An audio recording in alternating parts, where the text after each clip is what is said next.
Hey, this is David, and today we're going to take a look at the lint screen on an electric dryer that's taking too long to dry.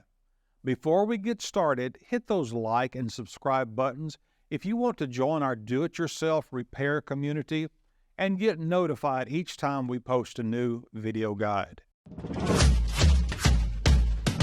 With over 2 million products in stock and the know-how to help you do it yourself, we are AppliancePartsPros.com.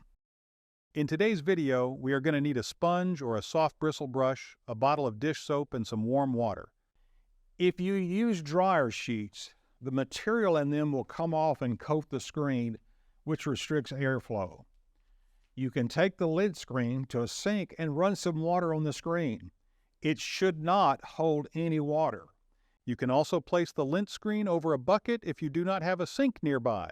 If needed, use a soft bristle brush or a sponge and warm soapy water to clear any debris. If there are any holes or tears in the screen, it will need to be replaced. If your lint screen needs to be replaced, you can order a new one at AppliancePartsPros.com so you can replace it yourself. We've got thousands of videos to help you with diagnosing and making repairs. We also want to hear from you. Drop a comment below to let us know how the testing and repair process went. And if you haven't already, hit those like and subscribe buttons. Thanks for joining us today, and we'll see you next time.